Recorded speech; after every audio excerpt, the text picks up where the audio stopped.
السلام علیکم ورحمۃ اللہ وبرکاتہ۔ بسم اللہ الرحمن الرحیم۔ وَأَقِيمُوا الصَّلَاةَ وَآتُوا الزَّكَاةَ وَارْكَعُوا مَعَ الرَّاكِعِينَ۔ اللهم صل على محمد وعلى آل محمد كما صليت على إبراهيم وعلى آل إبراهيم إنك حميد مجيد۔ اللهم بارك على محمد وعلى آل محمد كما باركت على إبراهيم وعلى آل إبراهيم إنك حميد مجيد۔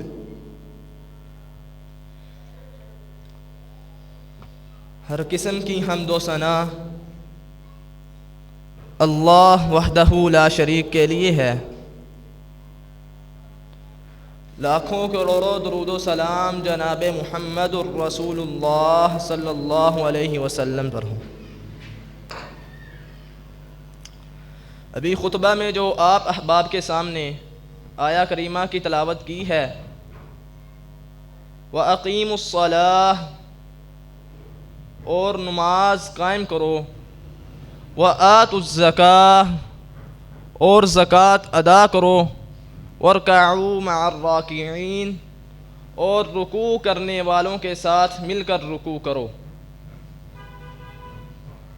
اس آیا کریمہ کے پہلے ٹکڑے میں تو اللہ رب العزت ہمیں نماز قائم کرنے کی ترغیب دلا رہے ہیں، اور آخری ٹکڑے میں وَارْكَعُوا مَعَ الرَّاكِعِينَ، رکوع کرنے والوں کے ساتھ مل کر رکوع کرو، یعنی باجماعت نماز ادا کرو۔ آج انشاءاللہ انہی دو باتوں کے گرد و نواح قرآن و حدیث کی روشنی میں یہ گفتگو ہوگی۔ سب سے پہلے ہم یہ دیکھیں گے کہ نماز کو قائم کرنا یا نماز کی دین اسلام میں کیا اہمیت ہے، کیا فضیلت ہے، اس کا دین میں کیا مقام ہے۔ اس کے بارے میں ابن مسعود رضی اللہ تعالیٰ عنہ سے روایت ملتی ہے کہ انہوں نے رسول اللہ صلی اللہ علیہ وسلم سے سوال کیا، یا رسول اللہ ای الاعمال احب الی اللہ، کہ ذرا بتلائیے کہ اعمال میں سے وہ کون سے اعمال ہیں جو اللہ رب العزت کو سب سے زیادہ محبوب ہیں۔ تو رسول اللہ صلی اللہ علیہ وسلم نے کیا جواب دیا ہے؟ سب سے پہلا جو عمل بتایا ہے، الصلاۃ فی اول وقتہا، نماز کو اس کے اول وقت میں ادا کرنا۔ یہ عمل اللہ رب العزت کو سب سے زیادہ ہی محبوب ہے۔ اور پھر پوچھا ثم ای، اس کے بعد کون سا ہے؟ فرمایا بر الوالدین، والدین کے ساتھ نیکی کرنا۔ فرمایا ثم ای، پھر کون سا ہے؟ فرمایا الجہاد فی سبیل اللہ، اللہ کی راہ میں جہاد کرنا۔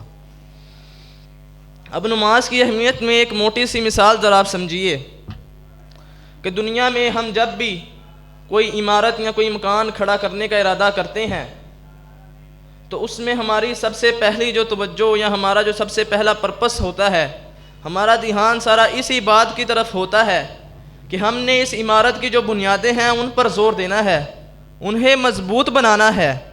اگر یہ بنیادیں مضبوط ہوں گی تو پھر ہی جو یہ عمارت یا مکان ہے یہ لمبے عرصے تک چلے گا۔ تو اسی طرح آپ دیکھیے دین اسلام کی بھی مثال ایک عمارت ہی کی طرح ہے، اور یہ ایک ایسی عمارت ہے کہ جس میں چند ہزار لوگوں نے نہیں رہنا اور نہ ہی لاکھوں لوگوں نے رہنا ہے، بلکہ قیامت تک جتنے بھی انسانوں نے آنا ہے ان سب نے آ کر اس عمارت کا حصہ بننا ہے، بلکہ اللہ رب العزت نے ان پر اس عمارت کا حصہ بننا فرض قرار دیا ہے۔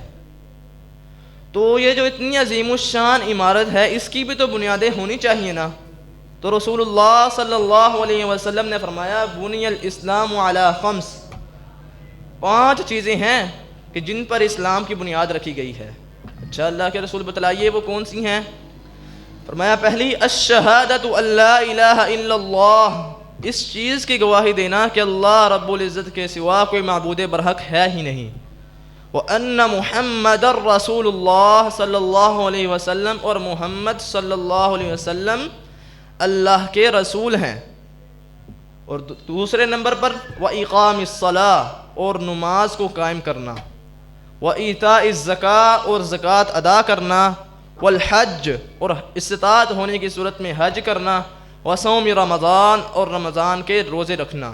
گویا کل 5 بنیادیں رسول اللہ صلی اللہ علیہ وسلم نے گنوائی ہیں. ان میں سے آپ دیکھیے کہ جو اسلام میں داخل ہونے کے لیے سب سے پہلی جو چیز بنیادی ہوتی ہے وہ ہوتی ہے کلمہ طیبہ اور شہادت رسول اللہ صلی اللہ علیہ وسلم کو اللہ کا آخری پیغمبر ماننا.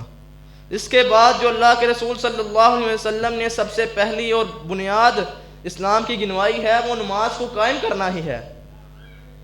اور اس کے بعد آپ دیکھیے کہ دیگر جتنی بھی عبادات ہیں نماز کے علاوہ روزہ ہے، زکوٰۃ ہے، حج ہے، ان سب کا رسول اللہ صلی اللہ علیہ وسلم پر فرض کیا جانا کس کے چیز کے ذریعے تھا، کس طرح ہوئی یہ عبادات؟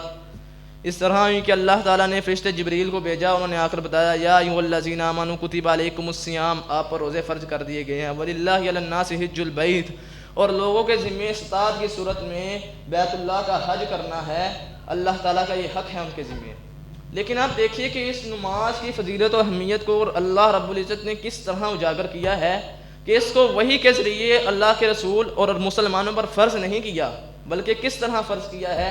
معراج کروا کر اپنے پاس بلا کر خود مخاطب کر کے فرض کیا ہے.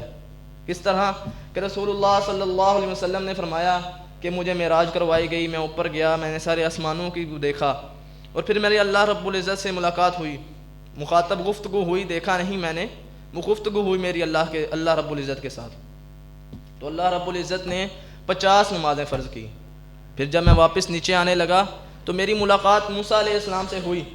تو انہوں نے فرمایا اے محمد صلی اللہ علیہ وسلم ذرا بتلاؤ ہاں کہ تمہیں تمہارے رب کی طرف سے کیا تحفے میں چیز ملی ہے. انہوں نے کہا اللہ کے رسول نے فرمایا مجھے 50 نمازوں کا تحفہ ملا ہے. تو موسیٰ علیہ السلام کہنے لگے کہ یہ جو 50 نمازیں ہیں یہ تو بڑی ہی زیادہ ہیں، آپ کی امت تو اس کی طاقت ہی نہیں رکھ پائے گی. آپ جاہیے اللہ رب العزت سے کہیے کہ اس میں کچھ تخفیف کرے. لمبی حدیث ہے، لمبا واقعہ ہے کہ نمازیں کم ہوتی ہوتی 5 رہ گئی. اب پھر موسیٰ علیہ السلام نے یہی کہا کہ آپ انہیں بھی کم کروائیے. اب اللہ کے رسول صلی اللہ علیہ وسلم نے فرمایا اب میں دوبارہ اپنے رب کے پاس نمازیں کم کروانے کے لیے نہیں چاہوں گا، مجھے شرم آتی ہے، یہ 5 ہی تو نمازیں ہیں. اب آگے دیکھیے کہ اللہ رب العزت نے ان 5 نمازوں کو کتنی زیادہ فضیلت دی ہے. فرمایا یا محمد انہ لا یبدل القول لدی، میرے ہاں بات کی کوئی تبدیلی نہیں. میں نے 50 نمازیں اولاً فرض کی تھی، اب میں نے تخفیف بھی کر دی ہے، 50 کو 5 کر دیا ہے. لیکن آپ اور آپ کی امت نے پڑھنی تو 50 نمازیں ہیں، پڑھنی تو 5 نمازیں ہیں، لیکن ثواب میں اللہ انہیں 50 نمازوں کا ہی ادا کروں گا. اللہ اکبر. 5 نمازیں پڑھنی ہیں، ثواب کتنا ملنا ہے؟ 50 نمازوں کا ثواب ملنا ہے. اور ایک حدیث میں آتا ہے کہ بنی الاسلام رأس الامر الاسلام، جو معاملے کی جڑ ہے وہ اسلام ہے. وعمودہ الصلاۃ، اور اس میں جو ستونوں کا کام ہے وہ نماز کا ہے. وذروۃ سنامہ الجہاد، اور جو اس کی چوٹی ہے اور اس سے جو اوپر والا حصہ ہے وہ جہاد کا ہے. اب آپ دیکھیے کہ کتنی ہی خوبصورت بات ہے کہ یہ جو نماز ہے یہ گناہوں کو مٹانے والی چیز ہے. اس کا آپ دیکھیے اس بارے میں ہم چند رسول اللہ صلی اللہ علیہ وسلم کے فرامین میں روشنی ڈالیں گے. سب سے پہلے کہ اللہ کے رسول صلی اللہ علیہ وسلم نے فرمایا الصلوات الخمس، 5 نمازیں مکفرات لما بینہن، ان 5 نمازوں کے مابین جتنے گناہ ہونے ہیں آپس میں ایک دوسرے کے جو گناہ ہیں انہیں مٹا دینے والی ہیں. اذا اجتنبت الکبائر، اس کے لیے شرط یہ ہے کہ کبیرہ گناہوں سے اجتناب کرنا ہوگا. صغائر اللہ رب العزت ان نمازوں کو ادا کرنے کی وجہ سے ہی معاف کر دے گا. اچھا اب کس طرح مثال ہے دیکھیے، میں نے فجر کی نماز پڑھی ہے، آپ نے فجر کی نماز پڑھ لی ہے. اب فجر سے لے کے ظہر تک شیطان کی طرف سے کوئی وسوسہ آتا ہے، ہم کوئی صغیرہ گناہ کر بیٹھتے ہیں، کبیرہ سے ہمارا پورا اجتناب ہی ہے. تو جب میں آ کے ظہر کی نماز ادا کروں گا تو فجر کی نماز سے لے کر ظہر تک جو غلطی سے یا بھول چوک کر یا جان بوجھ کر بھی مجھ سے گناہ ہو گئے ہیں، اللہ رب العزت ظہر کی نماز پڑھ لینے کی وجہ سے وہ گناہوں کو معاف کر دے گا. اور ایک کتنی ہی خوبصورت مثال اللہ کے رسول صلی اللہ علیہ وسلم نے اپنے صحابہ کے لیے دی. فرمایا اے صحابہ مجھے ذرا بتلاؤ لو ان نہرا بباب احدکم، اگر تم میں سے کسی ایک کے دروازے پر ہی نہر بہہ رہی ہو اور وہ شخص اس نہر میں 5 مرتبہ غسل کرے ایک دن میں، هل يبقى من درنه شيء، اس کے جسم پر کچھ میل کچھ باقی رہے گی؟ صحابہ نے کہا لا يبقى من درنه شيء، اس کے جسم پر تو کچھ بھی میل کچھ باقی نہیں رہنے، اس نے تو بالکل صاف ہو جانا ہے۔ فرمایا ذالک مثل 5 الصلوات، صحابہ یہی تو 5 نمازوں کی مثال ہے، یمحو اللہ بہن الخطایا، ان 5 نمازوں کو ادا کر دینے کی وجہ سے اللہ رب العزت بندے کے گناہوں کو معاف کر دیتا ہے۔ اور دیگر روایات میں ہمیں وضاحت مزید ملتی ہے کہ اللہ کے رسول صلی اللہ علیہ وسلم نے فرمایا بندہ نماز کے لیے اٹھتا ہے، وضو کرتا ہے، اچھے طریقے سے وضو کرتا ہے، وضو کرنے کی وجہ سے ہی اس کے سارے گناہ جھڑ جاتے ہیں، یہاں تک کہ اس کے جو ناخن ہیں ہاتھ کے، ان ناخنوں کے نیچے جو گناہ کے اثرات ہیں وہ بھی جھڑ جاتے ہیں۔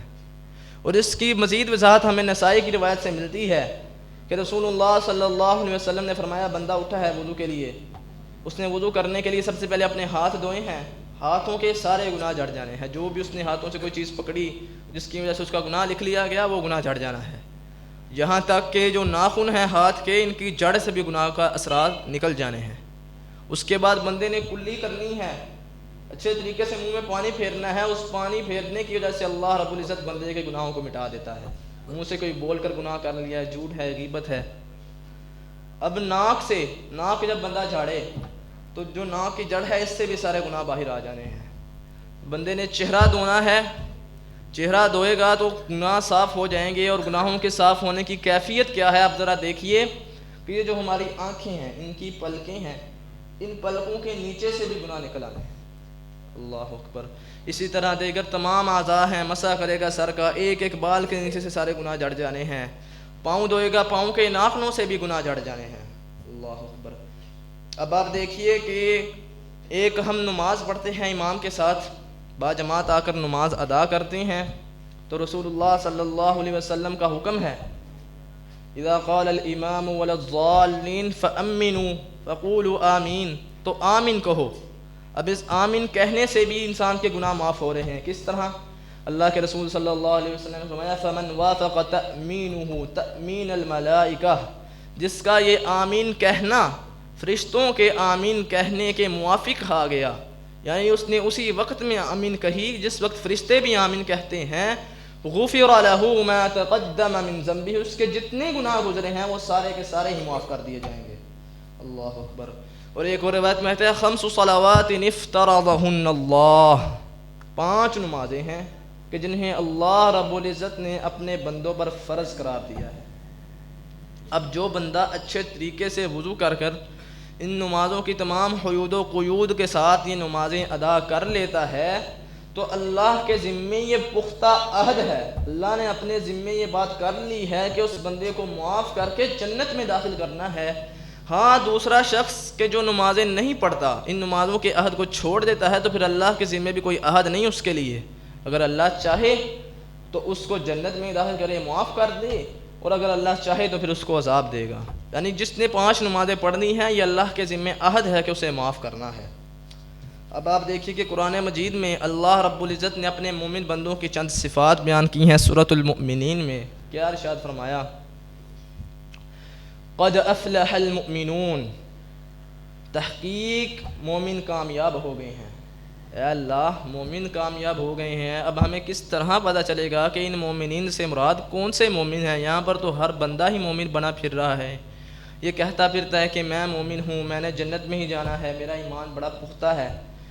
اللہ نے ان کی صفات کیا بیان کی ہیں؟ الذین هم فی صلاتهم خاشعون، یہ مومنین وہی بندے ہیں کہ جو اپنی نمازوں میں خشوع و خضوع اختیار کرنے والے ہیں۔ اب آگے چل کے ان کی صفات ہی بیان کرتے جا رہے ہیں۔ 9 نمبر آیت میں ہے والذین هم علی صلواتهم یحافظون، اور یہ مومن اپنی نمازوں پر ہمیشگی بھی اختیار کرتے ہیں۔ یہ مومنین کی صفات ہیں، جس میں یہ صفات پائی جائیں گی اسے ہی مومن کہا جائے گا۔ اور پھر آگے سوال یہ پیدا ہوتا ہے کہ اتنی زیادہ صفات ہیں، اتنے اچھے نیک نیک کام کر رہا ہے مومن، تو اس کا پھر بدلہ بھی ہونا چاہیے، اس کو اس کا انعام بھی تو ملنا چاہیے۔ ہاں اللہ تعالیٰ نے فرمایا اولئک هم الوارثون، یہ جو مومن ہیں یہی تو وارث ہیں۔ اچھا کس چیز کے وارث ہیں؟ الذین یرثون الفردوس، یہ مومن جنت الفردوس کے وارث ہیں، ہم فیہا خالدون، اس میں ہمیشہ ہمیشہ انہوں نے رہنا ہے۔ یعنی مومنین باقی صفات کے ساتھ ساتھ ان کی صفات میں 5 نمازوں پر ہمیشگی بھی اختیار کرنا ہے، اور پھر اس کا انعام جنت الفردوس ہے، اور پھر اس میں ہمیشہ ہی ہمیشہ رہنا ہے۔ اور ایک جگہ پر اللہ رب العزت نے قرآن مجید میں اس نماز کے ذکر کو اپنے ذکر کے ساتھ ملایا ہے۔ کس طرح؟ فرمایا اننی انا اللہ، اے پیغمبر بے شک میں ہی اللہ ہوں، لا الہ الا انا، میرے علاوہ کوئی معبود برحق ہے ہی نہیں، فاعبدنی، تم میری عبادت کرو، وَأَقِمِ الصَّلَاةَ لِذِكْرِي، اور میری یاد کے لیے نماز قائم کیا کرو۔ اچھا، اب دیکھیے اس آیت میں پہلے فاعبدنی کا لفظ ہے کہ میری عبادت کرو۔ اب اس فاعبدنی میں جہاں جملہ عبادات شامل ہیں، وہاں اس میں یہ بھی بات آ جاتی ہے کہ نماز کو قائم کرنا بھی ایک عبادت ہی ہے، لیکن پھر الگ سے نماز کا ذکر کرنا کہ اقیم الصلاۃ لذکری، فاعبدنی کے علاوہ اس کا ذکر کرنا، یہ نماز کی اہمیت کو اجاگر کرنا ہے۔ اور پھر آپ دیکھیے کہ اللہ رب العزت سے اگر کلام کرنی ہے تو پھر کسی چیز کی ضرورت نہیں، کوئی زیادہ لمبے چوڑے سیاپے کرنے کی کوئی ضرورت نہیں، نماز میں کھڑے ہو جائیے، ساری اللہ سے کلام ہی ہے۔ حدیث میں آتا ہے اذا صلی احدکم، جب تم میں سے کوئی نماز پڑھ رہا ہوتا ہے، فإنہ یناجی ربہ، تو اس وقت وہ شخص اپنے رب سے مناجات سرگوشیاں کر رہا ہوتا ہے۔ اور ایک جگہ پر اللہ رب العزت نے فرمایا ان الصلاۃ تنہی عن الفحشاء والمنکر، کہ یہ جو نماز ہے یہ برائیوں سے، فحاشی سے روکنے والی ہے۔ اچھا، یہ برائیوں سے روکنے والی ہے، کس طرح روکنے والی ہے؟ اب ایک بندے نے صبح فجر کی نماز پڑھ لی ہے، اب اس کے ذہن میں یہ بات ہے کہ میں نے اگلی ظہر کی نماز بھی پڑھنی ہے۔ اب دیکھیے جب بھی شیطان اس کے دل میں کوئی وسوسہ ڈالے گا گناہ کرنے کا، تو وہ کیا سوچے گا کہ یار اب تو میں گناہ کر لوں گا، لیکن پھر جب میں نے ظہر کی نماز کے وقت اپنے رب کے حضور حاضر ہونا ہے تو پھر میں کس منہ سے جاؤں گا کہ میں گناہ کر کے آ گیا ہوں۔ اس طرح نماز انسان کو روکتی رہتی ہے گناہوں سے۔ اگر پھر بھی بندہ گناہوں سے باز نہیں آ رہا تو پھر ہم اسے یہ نہیں کہیں گے کہ بھائی یہ بندہ صحیح نماز نہیں پڑھتا، کہ نماز بھی پڑھتا چلا جا رہا ہے اور ساتھ ساتھ گناہ بھی کرتا چلا جا رہا ہے، یہ تو بات نہیں ہوتی۔ نہیں، ہم اس طرح نہیں کہیں گے۔ یہ نماز اس کو اس طرح گناہوں سے روک رہی ہے کہ دیکھیے جب باہر ہونا تھا اس نے تو اس نے گناہ کرنا تھا، ہو سکتا تھا اس سے کوئی گناہ ہو جائے، لیکن جب اس نے اندر آ کر نماز شروع کر لی، وہ جو 10 15 20 منٹ کا دورانیہ وہ نماز میں رہا، اس دورانیے میں نماز اس کو بے حیائی اور فحاشی سے روکتی رہی ہے، اس نے اس وقت میں کوئی گناہ نہیں کیا۔ اب آپ دیکھیے کہ رسول اللہ صلی اللہ علیہ وسلم نے فرمایا ان اول ما یحاسب به العبد، سب سے پہلی وہ چیز قیامت کے روز کہ جس کے بارے میں بندے سے حساب کیا جانا ہے، الصلاۃ، وہ نماز ہے۔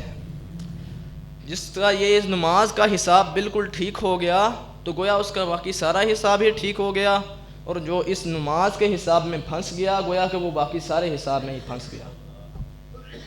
اب آپ دیکھیے کہ ایک حدیث ہے کہ رسول اللہ صلی اللہ علیہ وسلم دجال کا تذکرہ کر رہے تھے، فرمایا جو دجال ہے اس نے تم میں 40 دن کے لیے آنا ہے۔ ہم تو اس نماز کو اتنی فوقیت نہیں دیتے، اتنی اہمیت نہیں دیتے کہ صحابہ کرام رضوان اللہ علیہم اجمعین انہیں اس نماز کی اہمیت کا پتہ تھا۔ یہی وجہ ہے کہ انہوں نے جب رسول اللہ صلی اللہ علیہ وسلم دجال کا تذکرہ کر رہے تھے کوئی اس کے متعلق سوال نہیں کیا، انہوں نے وہاں پر بھی نماز کے ہی متعلق سوال کیا ہے۔ اچھا، کیا سوال ہے؟ فرمایا دجال نے تم میں 40 دن کے لیے آنا ہے، اور اس 40 دنوں کی کیفیت ذرا سمجھ لو۔ جو پہلا دن ہوگا نا وہ 1 سال کا ہوگا، اور جو دوسرا دن ہوگا وہ 1 مہینے کا ہوگا، اور تیسرا دن 1 ہفتے کا ہوگا، اور جو باقی سارے دن ہونے ہیں وہ تمہارے ان عام دنوں کی طرح ہی ہونے ہیں۔ اچھا، اب ہم میں سے کوئی ہو تو خوف ہی طاری ہو جاتا ہے، کوئی نماز کی طرف سوال جاتا ہی نہیں۔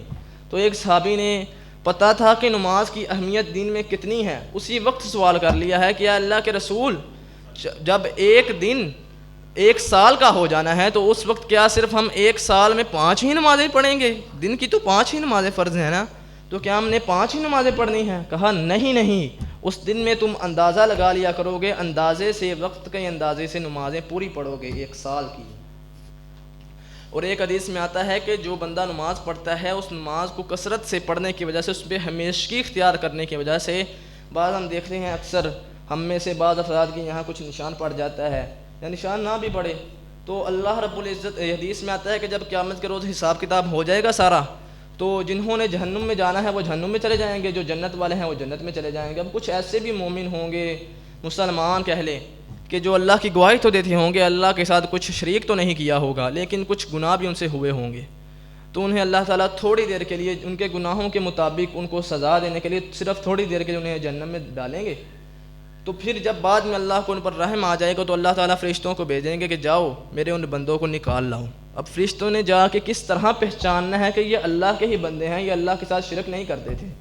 وہاں پر بھی نشانی یہی ہے کہ جو سجدے کی جگہ ہے اس پر اللہ رب العزت نے جہنم کی آگ کو حرام کر دیا ہے۔ فرشتوں نے اسی نشانی سے پہچاننا ہے کہ یہ بندہ نمازی تھا، اللہ کے ساتھ شرک نہیں کرتا تھا، اس کو جہنم سے نکال لینا ہے۔ اب نماز فجر اور عصر کی جو مختلف احادیث میں خاص اہمیت آئی ہے اس کے بارے میں تھوڑا تذکرہ کرنا ہے۔ سب سے پہلے رسول اللہ صلی اللہ علیہ وسلم نے فرمایا لن یلج النار احد، ہرگز وہ شخص جہنم میں داخل ہو ہی نہیں سکتا۔ اللہ اوپر، کتنا ہی خوش نصیب شخص ہے کہ جس کے بارے میں رسول اللہ صلی اللہ علیہ وسلم خود گارنٹی دے رہے ہیں۔ اب دیکھیں دنیا میں کوئی بڑے عہدے والا کہہ دینا کہ ہاں بھائی اس شخص کو یہ انعام ضرور مل جانا چاہیے، تو پھر انسان بڑا خوش پھرتا ہے کہ بڑے عہدے والے نے کہہ دیا اب ضرور ہو جائے گا میرا کام۔ اب رسول اللہ صلی اللہ علیہ وسلم کے جن کے بارے میں قرآن مجید میں آیا ہے وَمَا يَنطِقُ عَنِ الْهَوَىٰ، وہ خواہش سے تو کوئی بات کرتے ہی نہیں، اپنی مرضی سے تو کچھ بولتے ہی نہیں، یعنی جو بھی بولتے ہیں اللہ رب العزت ہی ان سے بلواتے ہیں۔ اب رسول اللہ صلی اللہ علیہ وسلم اس چیز کی گارنٹی دے رہے ہیں لن یلج النار، ہرگز اس شخص نے آگ میں داخل ہونا ہی نہیں۔ کون ہے وہ خوش نصیب؟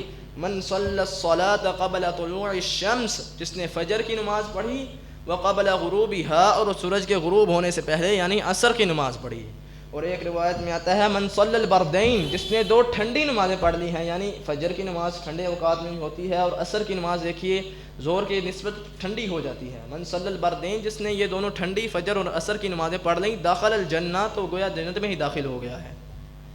اب ایک حدیث میں آتا ہے کہ یتعاقبون فیکم ملائکۃ باللیل والنہار، کہ تم میں دن اور رات کے فرشتے آتے جاتے رہتے ہیں کہ اللہ رب العزت کی طرف سے، تاکہ تمہارا نامہ اعمال نوٹ کریں۔ اب فرشتے دو آتے ہیں، صبح فجر کے وقت آتے ہیں اور عصر کے وقت تک رہتے ہیں، اور پھر عصر کے وقت وہ فرشتے واپس چلے جاتے ہیں، ان کی جگہ پر نئے فرشتے آ جاتے ہیں، اور وہ عصر کے وقت آنے والے فرشتے صبح فجر تک رکتے ہیں، پھر ان کی جگہ پر اور نئے فرشتے آ جاتے ہیں، اسی طرح سلسلہ چلتا رہتا ہے۔ اب یہ دیکھیے فجر اور عصر کی نماز ہے، اور جب یہ فرشتے واپس جاتے ہیں تو اوپر جا کے بولا کیا معاملہ ہوتا ہے؟ اللہ رب العزت ان سے پوچھتے ہیں کہ بتاؤ جب تم میرے بندوں کو چھوڑ کے آئے ہو کس حالت میں چھوڑ کے آئے ہو فرشتوں؟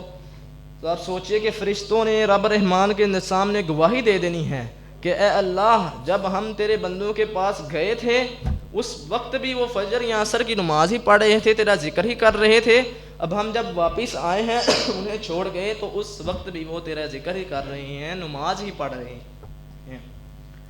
اور ایک روایت میں آتا ہے من غدا الی المسجد، جو شخص صبح کے وقت مسجد کی طرف چل کر جاتا ہے، او راح، جو شام کے وقت مسجد کی طرف چل کر جاتا ہے۔ شام کے وقت سے محدثین، اکثر محدثین نے مراد عصر کی ہی نماز لی ہے۔ اعد اللہ له نزلہ فی الجنہ، تو اللہ رب العزت ایسے شخص کے لیے کہ جو فجر اور عصر کی نماز کے لیے مسجد کی طرف چل کر آتا ہے، جنت میں مہمان نوازی تیار کرتے ہیں۔ کلما غدا کلما راح، جب بھی وہ قدم اٹھاتا ہے اس وقت اس کے لیے مہمان نوازی تیار کی جا رہی ہوتی ہے۔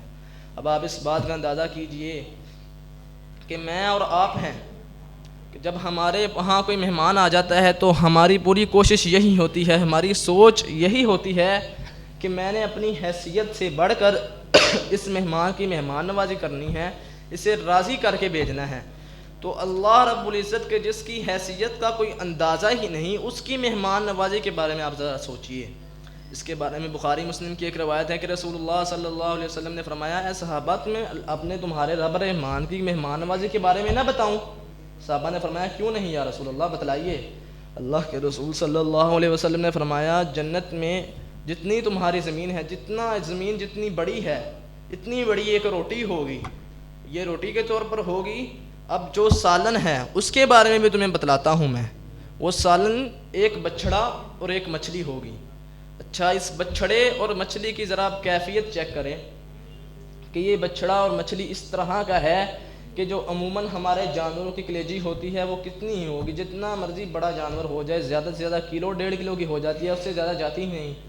تو اس بچھڑے یا مچھلی کی جو کلیجی ہے اس میں سے ساری کلیجی نہیں، اس کا جو سب سے عمدہ ترین حصہ ہے اس میں سے 70,000 لوگوں نے کھانا ہے۔ آپ دیکھیں کتنی اچھی مہمان نوازی ہے رب رحمان کی، اور اس کے مستحق کون بنیں گے؟ رسول اللہ صلی اللہ علیہ وسلم من غدا الی المسجد او راحا، جو فجر یا عصر کی نماز کے لیے مسجد کی طرف چل کر آتا ہے۔ اور ایک روایت میں آتا ہے کہ لوگو انکم سترون ربکم، ان قریب تم نے روز قیامت اپنے رب کو دیکھنا ہے۔ جب جنتی لوگ جنت میں داخل ہو جائیں گے، ساری نعمتیں مل جائیں گی، بڑے ہی خوش ہوں گے، تو اس وقت اللہ رب العزت ان سے مخاطب ہو کر کہیں گے اے جنت والے لوگو، اے مومنو، کیا تم راضی ہو گئے ہو؟ وہ کہیں گے ہاں اللہ ہم راضی ہو گئے ہیں، بڑی ہی نعمتیں ہیں، جو اس تصور میں آتا ہے وہ آ جاتا ہے۔ اب دیکھیے ذرا جنت کی نعمتوں کا کیا ہے۔ اللہ رب العزت نے فرمایا، یہ بھی بخاری مسلم کی روایت ہے کہ میں نے ایسی نعمتیں تیار کر رکھی ہیں اپنے مخلص بندوں کے لیے کہ جو کسی آنکھ نے کبھی دیکھی بھی نہیں اور نہ ہی کسی کان نے کبھی ان کے بارے میں سنا ہے۔ اور کبھی کبھی آپ دیکھیں ہمارے دل میں یہ خیال آتا ہے کہ جنت میں اس طرح کی نعمتیں ہو سکتی ہیں، اس طرح کی نعمتیں ہو سکتی ہیں، یہ شکل ہمارے دماغ میں بندی رہتی ہے کہ ایسی بھی نعمت ہو سکتی ہے جنت میں۔ اللہ تعالیٰ نے فرمایا وہ ایسی نعمت ہے کہ جو دلوں میں خیال آتے ہیں اس سے بھی عمدہ ہے، وہ خیال کبھی کسی انسان کے دل میں آیا ہی نہیں، اتنی عمدہ نعمتیں ہیں۔ جب ان نعمتوں میں مومن ہوں گے تو اللہ رب العزت پوچھیں گے کیا تم راضی ہو؟ وہ سب بولیں گے جی ہاں ہم راضی ہیں۔ اللہ تعالیٰ کہیں گے نہیں ابھی تو ایک نعمت باقی ہے۔ اب جنتی کیا کہیں گے کہ اللہ رب العزت آپ نے ہمیں جہنم سے بچا لیا ہے، ہمارے چہروں کو منور کر دیا ہے، اب اس کے علاوہ کون سی نعمت باقی ہو سکتی ہے؟ تو پھر حجاب ہٹایا جائے گا، مومنین اللہ کا دیدار کریں گے۔ کیفیت کیا ہوگی کہ جنت کی جتنی نعمتیں بھی آپ کے سامنے بیان کی ہے، کتنی عمدہ نعمتیں ہونی ہیں، ان سب عمدہ نعمتوں سے جو مومنین کو سب سے محبوب ترین نعمت لگنی ہے وہ یہی اللہ کا دیدار ہی ہے۔ اچھا اب یہ اللہ کا دیدار ہے تو اس کی کیفیت کیا ہے، کس طرح دیکھیں گے لوگ؟ حدیث میں آتا ہے کہ جس طرح تم 14ویں رات کے چاند کو دیکھ لیتے ہو نا، اسی طرح تم نے اپنے رب کو دیکھنا ہے۔ اب یہ کس چیز کے ساتھ تشبیہ ہے؟ اس میں یہ بات ہے کہ ایک جگہ پر کافی زیادہ لوگ اکٹھے ہو گئے ہیں اور 14ویں رات کا چاند نکلا ہوا ہے، کوئی بادل نہیں، صاف نظر آ رہا ہے۔ اب اتنی بڑی بھیڑ میں کوئی چھوٹے سے بھی قد کا بچہ بھی ہوگا، اسے اپنی جگہ پر کھڑے بغیر کسی کو دکم پیل کیے چاند صاف واضح نظر آ رہا ہوگا۔ اسی طرح بغیر کسی دکم پیل کے مومنین نے اپنے رب کو دیکھنا ہے۔ اچھا یہ اتنی عظیم نعمت ہے، یہ کس خوش نصیب کو ملے گی؟ رسول اللہ صلی اللہ علیہ وسلم نے فرمایا فَإِنِ اسْتَطَعْتُمْ، اگر تمہاری طاقت ہے، اللہ تغلبوا علی الصلاۃ، کہ تم کہیں نماز پر مغلوب نہ ہو جانا شیطان کی طرف سے، کہ شیطان تمہیں وسوسے ڈال کے اس نماز سے ہٹا دے۔ علی الصلاۃ قبل طلوع الشمس وقبل غروبها، فجر اور عصر کی نماز، اس پر ہمیشہ اختیار کرو تو تمہیں انشاءاللہ ضرور یہ نعمت نصیب ہوگی۔ اس کے علاوہ ایک اور اس میں بڑی ہی عمدہ بات ہے کہ جب ہم نماز خود پڑھنے لگ جائیں تو پھر اس کے بعد کیا ہے؟ بس مکمل ہو گئی بات؟ نہیں، ابھی ہم نے اپنے گھر والوں کو بھی نماز پر لگانا ہے، اپنے گھر والوں کو بھی اس چیز کا حکم دینا ہے کہ وہ بھی نماز پڑھیں۔ رسول اللہ صلی اللہ علیہ وسلم نے فرمایا مروا اولادکم، اپنی اولادوں کو حکم دو، وہم ابناء 7 سنین، جبکہ وہ 7 سال کے ہو چکے ہوں۔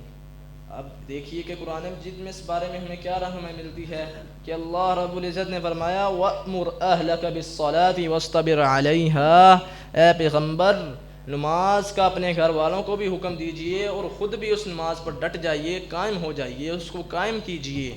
اب آپ دیکھیے اس آیت میں گھر والوں کو حکم دینے کا تذکرہ خود نماز قائم کرنے سے پہلے ہے۔ وَأْمُرْ أَهْلَكَ، اپنے گھر والوں کو حکم دیجئے، وَاصْطَبِرْ عَلَيْهَا، پھر اس پہ خود قائم رہیے، یعنی پہلے گھر والوں کو حکم دینا ہے، انہیں بھی نماز کی طرف لگانا ہے۔ تو رسول اللہ صلی اللہ علیہ وسلم کا کتنا ہی عمدہ فرمان ہے مروا اولادکم وہم ابناء 7 سنین، جب تمہارے بچے 7 سال کے ہو جائیں تو انہیں ان نمازوں کا حکم دینا شروع کر دو۔ وَاضْرِبُوهُمْ عَلَيْهَا وَهُمْ أَبْنَاءُ 10 سنین، ہاں 10 سال تک اگر وہ نماز نہیں پڑھ رہے تو پھر ان کو مارنا شروع کرو، مار کر نماز پڑھواؤ۔ اور یہ نماز ایک ایسی چیز ہے کہ جو مرضی حالت آ جائے بندے پر، جس مرضی کیفیت میں بندہ ہو، اس کے لیے کس کے کوئی چھٹکارا کوئی ہے ہی نہیں، نماز پڑھنی ہی پڑھنی ہے۔ بندہ چاہے جتنا مرضی بیمار ہے، نماز اس نے پڑھنی ہے۔ رسول اللہ صلی اللہ علیہ وسلم صلی، نماز پڑھو اگر طاقت کھڑے ہو کے نماز پڑھنے کی نہیں تو بیٹھ کے پڑھ لو. ہاں بیٹھ کر بھی نماز نہیں پڑھ سکتے تو دائیں پہلو لیٹ کر نماز پڑھ لو. ہاں دائیں پہلو لیٹ کر نماز پڑھنے کی بھی طاقت نہیں ہے, سیدھے چت لیٹ جاؤ اور اشاروں کے ساتھ نماز پڑھ لو, لیکن اس کی رخصت نہیں کہیں ملتی. اور ایک بڑی ہی عمدہ بات جو ہم نے اپنے مشائخ سے سنی ہے, وہ کہتے ہیں کہ نماز کو چھوڑنے کا دین اسلام میں احادیث میں اگر دیکھیں تو ہمیں ایک ہی راستہ ملتا ہے, اس کے علاوہ اور کوئی راستہ ہے ہی نہیں. وہ کیا راستہ ہے کہ بندہ یہ دعا کرنی شروع کر دے کہ اللہ تعالیٰ تو مجھے پاگل ہی کر دے. اچھا اب یہ اتنی عجیب بات بندہ کیوں کرے گا؟ کہتے ہیں کہ اگر کسی نے نمازوں کو چھوڑنا ہے اور وہ یہ چاہتا ہے کہ میرا حساب بھی نہ ہو, کل کلام اسی طرح چھلانگے لگاتا جنت میں چلا جاؤں, کوئی مجھ سے پوچھے بھی نہ, تو اس کے لیے تو ایک یہی حل ملتا ہے, کیونکہ اللہ کے رسول صلی اللہ علیہ وسلم کا فرمان ہے رفع القلم عن ثلاث, 3 بندے ایسے ہیں کہ جن سے قلم اٹھا لیا گیا ہے, ان کا کوئی نامہ مال لکھا نہیں جاتا, نیکیاں ہیں لیکن برائیاں نہیں لکھی جاتی. ان میں سے ایک جو سویا ہوا شخص ہے یہاں تک کہ وہ جاگ جائے, اور دوسرا وہ شخص کے جو پاگل ہے یہاں تک کہ اس کی عقل واپس آ جائے, صحیح اس عقل مند ہو جائے, اور تیسرا نابالغ بچہ ہے یہاں تک کہ وہ بالغ ہو جائے.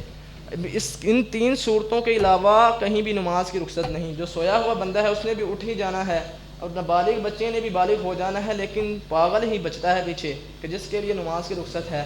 اس کے علاوہ جتنی بھی حالتیں ہیں ہمارے دنیاوی معاملات میں, اس میں نماز کی کوئی رخصت نہیں. ہاں یہ خوف ہے کہ دشمن حملہ کر سکتا ہے, کسی بھی وقت حملہ ہو سکتا ہے, دفاعی صورت میں کسی وقت جنگ لڑی جانی پڑ سکتی ہے. اب اس صورتحال میں بھی نماز کو مکمل چھوڑ دینے کی رخصت نہیں. 2 رکعتیں پڑھ لو, سفر ہے, بڑی مشقت ہے, کس طرح بندہ نماز پڑھے, اس میں بھی نماز کی مکمل رخصت نہیں. 2 رکعتیں پڑھ لو. اب دشمن کے ساتھ جنگ کا معاملہ ہے, ایک میدان میں ہم کھڑے ہیں, سامنے میدان میں دشمن ہے, آمنے سامنے ہیں, اس حالت میں بھی نماز کی معافی نہیں, اس کو چھوڑنا نہیں ہے. 2 قافلوں میں بٹ جاؤ, ایک قافلہ دشمنوں کی رکھوالی کریں کہیں دشمن حملہ نہ کر دے, دوسرا قافلہ پیچھے نماز پڑھ دے. جب یہ نماز پڑھ لے گا تو یہ آگے چلا جائے گا, اگلا پیچھے آ جائے گا, پچھلا پھر نماز پڑھ لے گا. ہاں اب یہ صورت ہے کہ دشمن کے ساتھ جنگ شروع ہے, گتھم گتھا لڑائی ہو رہی ہے, مسلمان کافروں کی گردنیں اڑاتے چلے جا رہے ہیں. اس حالت میں بھی نماز کی کوئی رخصت نہیں ہے, نماز پڑھنی ہے. اب دیکھیے کس طرح ممکن ہے نماز پڑھنا. اس کے لیے رخصت یہ رکھی ہے کہ بندہ تکبیر تحریمہ سے لے کر السلام علیکم ورحمۃ اللہ تک نماز کے الفاظ منہ میں ہی ادا کر لے تو اس کی نماز ادا ہو جائے گی. اب یہ نماز کی کیفیت ہے کہ کہیں بھی اس کی رخصت نہیں, اس کی اہمیت ہے, فضیلت ہے. اب ہم دوسری چیز کی طرف چلتے ہیں کہ ورکعوا مع الراکعین, رکوع کرنے والوں کے ساتھ مل کر رکوع کرو, یعنی با جماعت نماز ادا کرنا. اس کی کیا اہمیت ہے, کیا فضیلت ہے. ایک روایت میں آتا ہے کہ رسول اللہ صلی اللہ علیہ وسلم نے فرمایا اکیلے آدمی کا نماز پڑھنا اور ایک شخص با جماعت دوسرے ساتھیوں کے ساتھ مل کر نماز پڑھ رہا ہے, ان دونوں کی نماز میں 25 یا 27 درجوں کا فرق ہے. یعنی جس نے جماعت کے ساتھ نماز ادا کی اس کی اکیلے آدمی سے 25 یا 27 درجے نماز افضل ہے. اب 25 اور 27 ان کے بارے میں علماء کچھ اس طرح فیصلہ کرتے ہیں کہ جتنے زیادہ نمازی ہوں گے اتنا زیادہ ثواب ہوگا, اور کچھ یوں بھی کہتے ہیں کہ جتنا بندہ خشوع و خضوع اختیار کرے گا اسے اتنا زیادہ ثواب ملے گا, اور کچھ یوں بھی کہتے ہیں کہ بندہ جتنے قدم چل کر مسجد کی طرف آئے گا اسے اتنا زیادہ ثواب ملے گا. اور نماز کی اہمیت میں ہمیں ایک اور بات ملتی ہے کہ عبداللہ ابن ام مکتوم رسول اللہ صلی اللہ علیہ وسلم کے ایک نبینے صحابی ہیں, کچھ نظر نہیں آتا, اللہ کے رسول صلی اللہ علیہ وسلم کے پاس آئے اور آ کے کہا کہ اللہ کے رسول صلی اللہ علیہ وسلم میں نبینا شخص ہوں اور مجھے کچھ نظر نہیں آتا, اور میرے پاس کوئی ایسا شخص بھی نہیں کہ جو میرا بازو پکڑے اور مجھے نماز پڑھنے کے لیے مسجد میں لے آئیں. تو میں نماز کو چھوڑنے کی بات نہیں کرتا, بس اتنی بات ہے کہ با جماعت نماز ادا نہیں کر سکتا. رستے میں 100 مصیبتیں آ جاتی ہیں, اس وقت ہلکی سی بارش ہوتی تھی تو گلیوں میں پانی کھڑا ہو جاتا تھا. یہ انہوں نے مصیبتوں کا چند ذکر کیا. تو آپ ایسا کیجئے, مجھے صرف اتنی رخصت دے دیجیے کہ میں اپنے گھر میں ہی نماز پڑھ لیتا ہوں, با جماعت نہیں پڑھتا. اللہ کے رسول نے کہا چلو ٹھیک ہے, عذر بھی ہے تو پڑھ لینا گھر ہی. اب جب صحابی اٹھ کے واپس جانے لگے ہیں تو اللہ کے رسول نے پھر واپس بلا لیا. فرمایا عبداللہ هل تسمع النداء, اذان کی آواز آتی ہے؟ فرمایا جی ہاں اللہ کے رسول صلی اللہ علیہ وسلم. فاجب, تو پھر تمہارے لیے یہ بات واجب ہے کہ تم اس کا جواب عملی طور پر دو, مسجد میں آ کر جماعت کے ساتھ نماز ادا کرو. آپ اندازہ کیجئے کہ نبی صحابی کو بھی اللہ کے رسول صلی اللہ علیہ وسلم نے نماز با جماعت ادا کرنے سے رخصت نہیں دی. اور ایک روایت میں آتا ہے کہ رسول اللہ صلی اللہ علیہ وسلم نے فرمایا میں ارادہ رکھتا ہوں کہ اذان دی جائے اور پھر اقامت بھی کہی جائے, اور میں ایک شخص کو کہوں کہ تم لکڑیاں اکٹھیاں کر, جب وہ لکڑیاں اکٹھی کر لے تو پھر میں کسی ایک شخص کو کہوں کہ وہ نماز پڑھائے, اور پھر میں ان لکڑیوں کے ذریعے بستی میں چلا جاؤں اور پھر وہاں پر جا کر دیکھوں کہ ایسا کون سا گھر ہے جس میں وہ بدبخت بیٹھا ہوا ہے کہ مسجد میں نماز ہو رہی ہے اور گھر میں بیٹھا ہوا ہے بغیر کسی عذر کے، نہ کسی کام میں مشغول ہے، ایسے شخص کو میں اس کے گھر سمیت جلا ہی دوں، گھر کو آگ لگا دوں اور اس کے اندر بیٹھا وہ جلتا ہی رہے۔ یہ اللہ کے رسول صلی اللہ علیہ وسلم نے با جماعت نماز کو چھوڑنے کی سختی ہے۔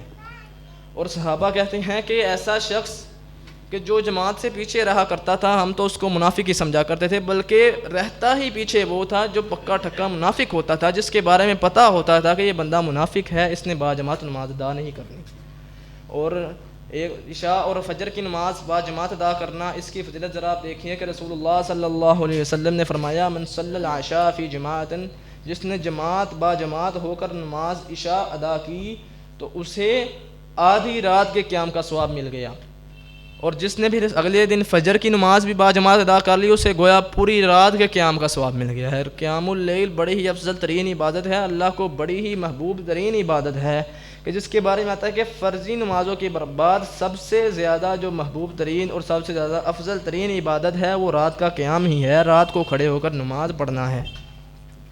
اور ایک روایت میں آتا ہے کہ من صلی الصبح فی جماعت فہو فی ذمۃ اللہ، جس نے صبح کی نماز جماعت کے ساتھ ادا کر لی تو وہ اللہ کے ذمے میں ہے۔ اچھا، اور جس شخص نے یہ نماز ادا نہ کر کر اللہ کے ذمے کو توڑ دیا تو پھر اللہ تعالیٰ بھی اسے اوندے منہ قیامت کے دن جہنم میں ڈال دے گا۔ اللہ اکبر۔ آپ دیکھیں کہ با جماعت نماز ادا کرنے کی کتنی سختی ہے اور اس کی اہمیت بھی بعض روایات سے ہمیں ملتی ہے۔ اور ایک روایت میں آتا ہے کہ آپ دیکھیے کہ قیامت کے روز سورج 1 میل قریب آ جانا ہے، اور مسلم کی روایت میں ہمیں وضاحت ملتی ہے اس بات کی کہ لوگوں نے اپنے اعمال کے مطابق پسینے میں ڈوبے ہوئے ہونا ہے، کسی کا پسینہ ہونا ہے اس کے ٹخنوں تک تو کسی کا گھٹنوں تک، اور کچھ لوگ تو نعوذ باللہ گوتے کھا رہے ہوں گے اپنے پسینے میں۔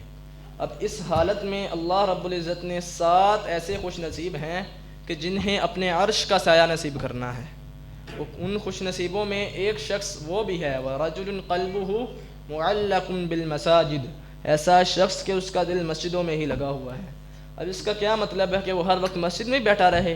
نہیں، اس کا مطلب یہ نہیں، اس کا مطلب یہ ہے کہ فجر کی نماز پڑھی ہے، اب اسے یہ طمع اور یہ لالچ ہے کہ اب ظہر کی نماز کا وقت کب ہوگا اور میں اٹھوں گا جاؤں گا اور مسجد میں جا کے ظہر کی نماز ادا کروں گا۔ ایک نماز پڑھ لی ہے، اگلی نماز کا انتظار کرنے میں مشغول ہو گیا ہے۔ یہ ہے مسجد کے ساتھ لگاؤ۔ اور یہ تھی ہمارے ہاں نماز ادا کرنے کی فضیلت، اہمیت، اور پھر اسے با جماعت پڑھنے کا ثواب۔ آخر میں میری اللہ رب العزت سے دعا ہے کہ اللہ رب العزت مجھے اور آپ کو جو سنا ہے اور جو سنایا ہے اس پر عمل کرنے کی توفیق عطا فرمائے۔ آمین یا رب العالمین۔